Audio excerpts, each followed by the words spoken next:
शिव माता पार्वती से कहते हैं इंसान को अपने काल चक्र से कैसे बचा जाए। फिर माता पार्वती कहती है, हे देवों के देव महादेव, आपसे अच्छा कौन बता सकता है, क्योंकि आप तो खुद कालों के काल महाकाल हो। फिर भगवान शिव कहते हैं, हे प्रिय, आज मैं आपको कहानियों के माध्यम से बताऊंगा कि इंसान अपने काल चक्र से कैसे बच पाएगा। अगर आप यह कहानी सुन रहे हैं तो पूरा सुनिए। इस कथा को आधा अधूरा छोड़कर जाने की गलती मत करिएगा, क्योंकि इस पवित्र कथा को पूरा सुनने से मन चाहा फल की प्राप्ति होगी। इसलिए इस कथा को पूरा सुने। आप शिव भक्त हैं तो भोलेनाथ का अनादर ना करें। तो चलिए कहानी प्रारंभ करते हैं। अवधपुर गांव में घनश्याम नाम का एक व्यक्ति निवास करते थे। उनके परिवार में उनकी पत्नी और उनका एकमात्र पुत्र जय किशोर था। विवाह के कई वर्षों के बाद उन्हें संतान की प्राप्ति हुई थी, इसलिए वे अत्यंत प्रसन्न थे। जय किशोर को उन्होंने बहुत स्नेह और दुलार से पाला पोसा और बड़ा किया और उसे पढ़ाई के लिए शहर भेजा। बेटा भी काफी प्रतिभाशाली था और पढ़ाई में सदैव अव्वल रहता था। समय के साथ जय किशोर ने पढ़ाई पूरी की और एक डॉक्टर बनकर शहर के एक प्रतिष्ठित अस्पताल में कार्यरत हो गया।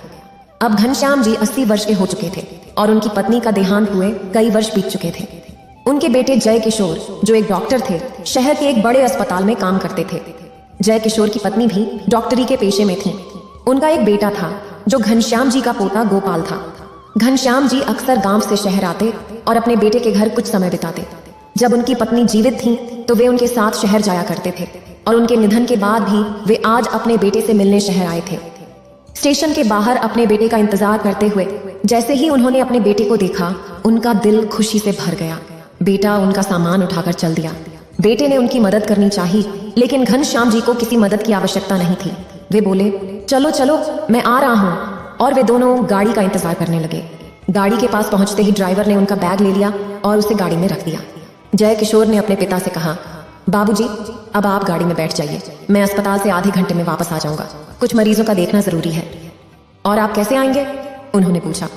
अस्पताल की गाड़ी है, आप निश्चिंत रहें, मैं जल्दी ही लौटूंगा, बेटे ने जवाब दिया। आपकी बहू थोड़ी देर से पहुंचेगी, उन्हें एक सर्जरी करवानी है, इसलिए विलंब होगा। यह कहकर उन्होंने पिताजी को सूचित किया और ड्राइवर को गाड़ी तेज चलाने का संकेत दिया। गाड़ी आगे बढ़ गई। घनश्याम जी के मन में विचार आया कि उन्होंने अपने बच्चों का हालचाल तक नहीं पूछा। उनका पोता गोपाल यहीं है या कहीं चला गया।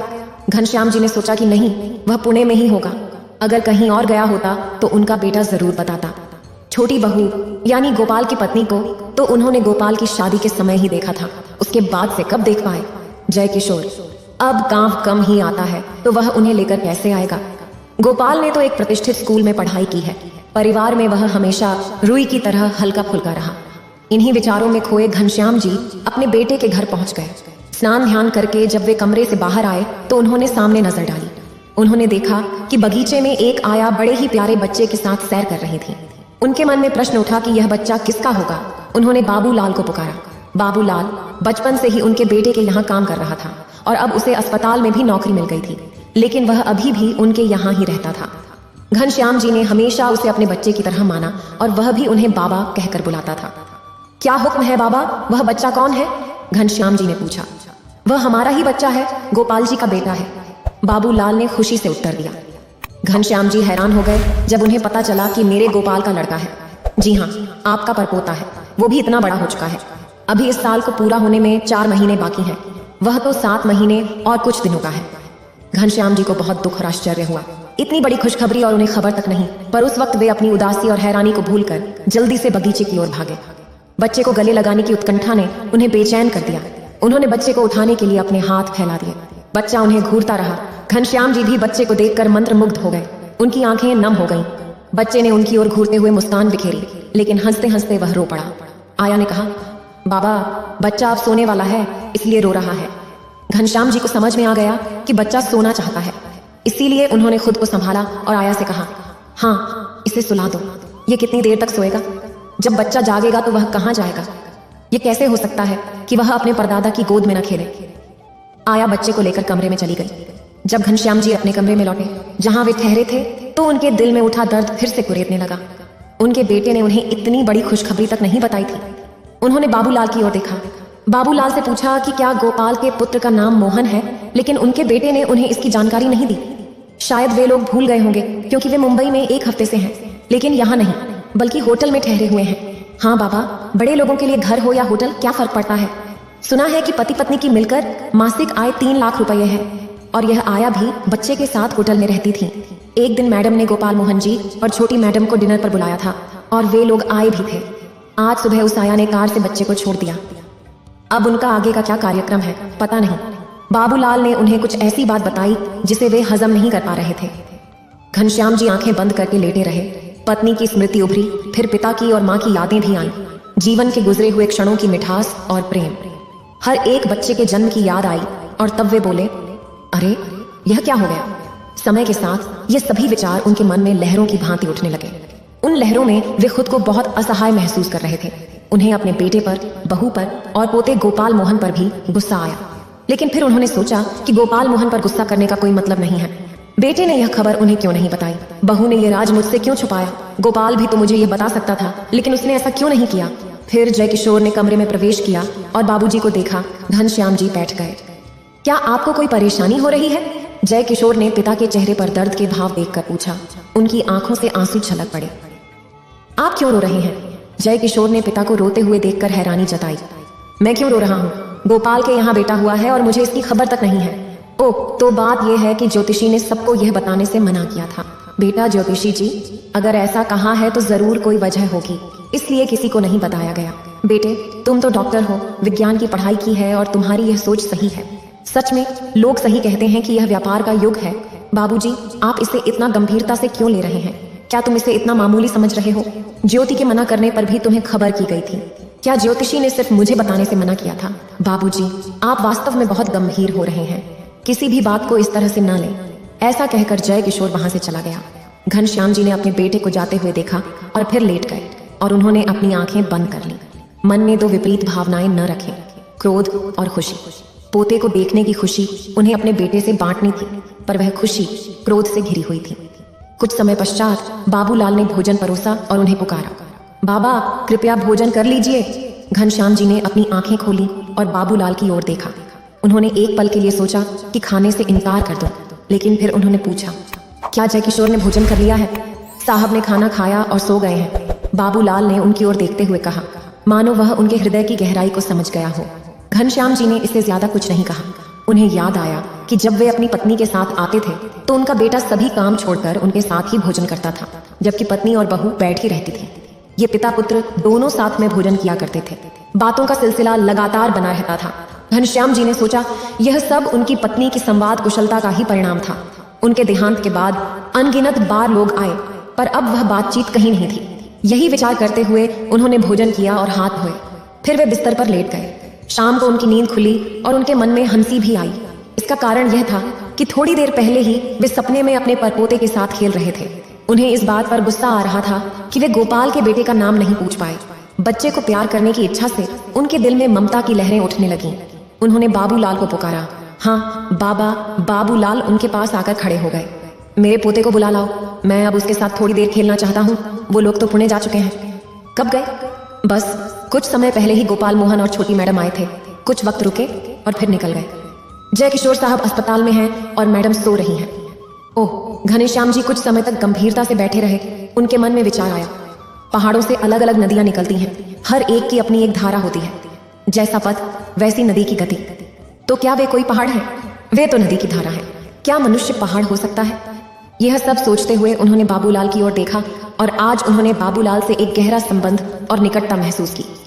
उनका विचार था कि शायद बाबूलाल ही उनकी बातों को समझ पा रहे हैं। उन्होंने बाबूलाल से पूछा, तुम्हारे बच्चे कितने साल के हैं?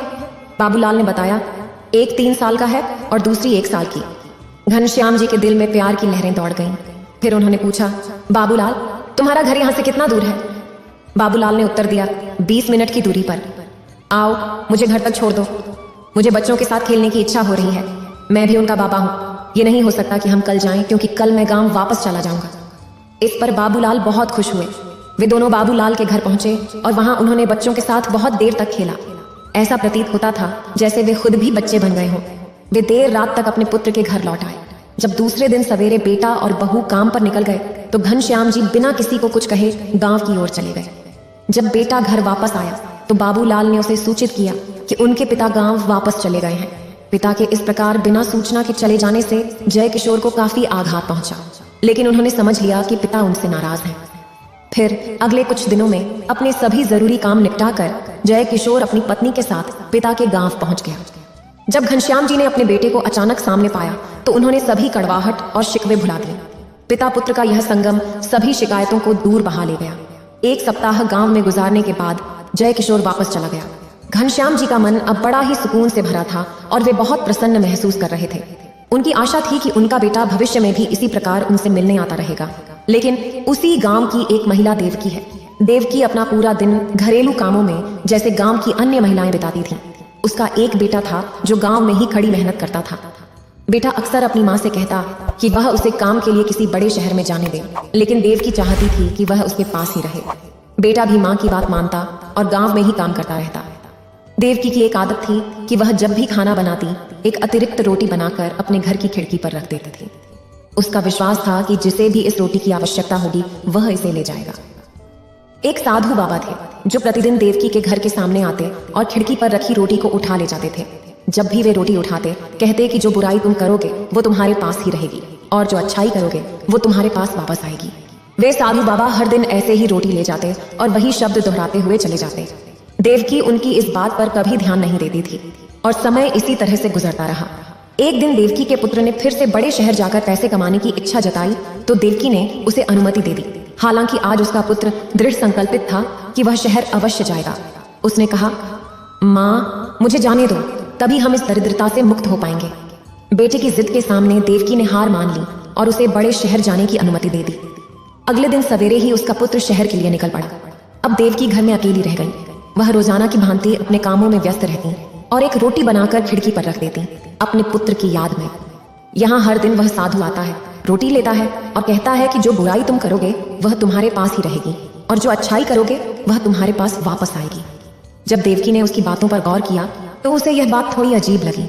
उसने सोचा कि यह साधु रोज मुझसे रोटी तो ले जाता है लेकिन बदले में मेरे लिए कुछ भी अच्छा नहीं कहता। इसने कभी मुझे धन्यवाद नहीं दिया और न ही कभी मुझे कोई दुआ या आशीर्वाद दिया। बस यह अजीब सी बात कहकर चला जाता है जिसका कोई मतलब ही नहीं बनता। यह क्रम कुछ दिनों तक जारी रहा। अब देवकी को उस फकीर की बातों से खींच होने लगी थी। एक दिन वह फकीर से इतनी खफा हो गई कि उसने सोचा इस बाबा से निजात पानी ही होगी। उसके दिल में गुस्सा उमड़ रहा था। गुस्से में देवकी ने जहरीली रोटी बना डाली और उसे खिड़की पर रख दिया। रोटी को खिड़की पर रखते ही उसके मन में विचार आया कि मैं क्या करने जा रही हूँ, क्या मैं वाकई किसी की जान लेने जा रही हूँ। उसने फौरन वह जहरीली रोटी खिड़की से उठाई और उसकी जगह एक स्वच्छ और ताजी रोटी रख दी। कुछ समय बाद वह साधु रोज की भांति आए और खिड़की से रोटी ली और उसी वाक्य को दोहराया कि जो बुराई तुम करोगे वो तुम्हारे पास ही रहेगी और तुम्हारे अच्छे कर्म तुम्हें वापस मिलेंगे। देवकी ने यह सुना पर अनसुनी कर दी और अंदर चली गई। अंदर जाकर वह अपने बेटे की याद में खो गई।